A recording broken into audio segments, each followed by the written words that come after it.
প্রায় 2 দশক পর ময়মনসিংহের ত্রিশালে আবারও জাতীয় পর্যায়ে উদযাপিত হতে যাচ্ছে জাতীয় কবি কাজী নজরুল ইসলামের জন্মবার্ষিকী। এই অনুষ্ঠানে যোগ দিতে আজ ময়মনসিংহ যাবেন প্রধানমন্ত্রী তারেক রহমান।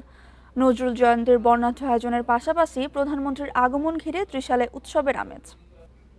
এ নিয়ে আরও জানাতে ময়মনসিংহ থেকে যুক্ত হচ্ছেন সহকর্মী আবু সালেহ মুসা। প্রধানমন্ত্রীর সফর ঘিরে ময়মনসিংহে কি প্রস্তুতি চলছে, সেই সাথে জানাবেন নজরুল জয়ন্তীর আয়োজন নিয়েও। তারেক রহমানের আগমনকে ঘিরে কিন্তু এরই মধ্যে সকল প্রস্তুতি সম্পন্ন করা হয়েছে। আমি এই মুহূর্তে রয়েছি বৈলোর ইউনিয়নের কানহর এলাকায়, যেখানে কিন্তু এখানে ধরার খাল উদ্বোধন করা হবে। সেই মঞ্চের পাশে আমি রয়েছি এবং এইখানে এই খালটি আমি দেখাতে চাই যে এই খালটি কিন্তু আজকে পুনঃখনন উদ্বোধন করা হবে। এবং ভোগান্তি ভুলে চলে আসুন রিগালে, ওয়ারেন্টি সহ স্টাইলিশ কালেকশন নিয়ে রেডি রিগাল ফার্নিচার। 1979 সালে শহীদ রাষ্ট্রপতি জিয়াউর রহমান কিন্তু এখানে এই খালের উদ্বোধন করেছিলেন এবং 47 বছর পর কিন্তু তারই ছেলে প্রধানমন্ত্রী তারেক রহমান আজকে এখানে এসে কিন্তু এই খালটির পুনর্খনন উদ্বোধন করবেন এবং এর পাশে একটি মঞ্চ স্থাপন করা হয়েছে। এখানে খাল খননের পর কিন্তু উনি এলাকাবাসীর উদ্দেশ্যে কিন্তু জনতার উদ্দেশ্যে কিন্তু এখানে কিন্তু বক্তব্য রাখবেন এবং আজকে তারেক রহমানের আগমনকে ঘিরে কিন্তু এই এলাকার মধ্যে কিন্তু অন্যরকম একটি আবেগ উচ্ছ্বাস মানুষের মধ্যে আমরা দেখেছি। আমরা বয়স্ক লোকেদের সাথে কথা বলেছি, তারা যেটি জানিয়েছেন যে আসলে যুবক বয়সে শহীদ রাষ্ট্রপতি জিয়াউর রহমানের যে খাল খনন কর্মসূচি সেটি তারা দেখেছেন এবং আজকে এই বয়সে তারা তারই ছেলে প্রধানমন্ত্রী তারেক রহমানের পুরো খাল খননের যে উদ্যোগ সেটি কিন্তু আজকে তারা উপভোগ করবেন এবং এই বিষয়টি নিয়ে তারা অন্যরকম একটি উচ্ছ্বাস প্রকাশ করেছেন।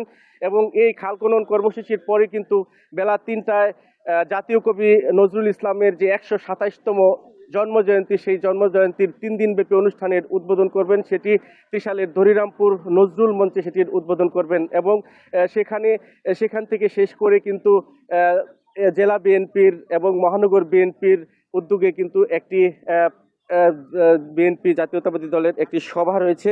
সেই সাংগঠনিক সভা সেটি কিন্তু অনুষ্ঠিত হবে কবি নজরুলের যে নজরুল অডিটোরিয়াম সেটিতে এবং তারপরেই কিন্তু উনি এই ময়মনসিংহ অর্থাৎ ত্রিশাল ত্যাগ করবেন এবং তার এই আগমনকে ঘিরে কিন্তু আসলে আগে থেকেই কিন্তু বেশ কয়েকদিন যাবতীয় প্রস্তুতি নেওয়া হচ্ছে এবং এখন প্রস্তুতি প্রায় সম্পন্ন হয়েছে এবং কঠোর নিরাপত্তা ব্যবস্থা গ্রহণ করা হয়েছে এবং সেই নিরাপত্তা বেষ্টনীর মধ্যেই কিন্তু আজকে এই বৈলোরের কানহর এলাকার অনুষ্ঠানটি এবং পরবর্তীতে কিন্তু ত্রিশালের দরিরামপুরের যে নজরুল জয়ন্তীর যে অনুষ্ঠানটি সেটি কিন্তু অনুষ্ঠিত হবে। আপনাকে জানিয়ে রাখি যে আসলে প্রতি বছরই কিন্তু নজরুল জয়ন্তীর যে অনুষ্ঠান সেটি কিন্তু জাঁকজমকপূর্ণভাবে হয় এবং এইবার কিন্তু জাতীয়ভাবে হচ্ছে। এর আগেও জাতীয়ভাবে এই অনুষ্ঠানটি হয়েছিল এবং অনেক দিন পর কিন্তু জাতীয় পর্যায়ে কিন্তু এই জাতীয় কবি নজরুল ইসলামের যে জন্মবার্ষিকীর অনুষ্ঠান সেটি কিন্তু আজকে তারেক রহমান উদ্বোধন করবেন। এর আগেও কিন্তু বেগম খালেদা জিয়া সাবেক প্রধানমন্ত্রী উনিও কিন্তু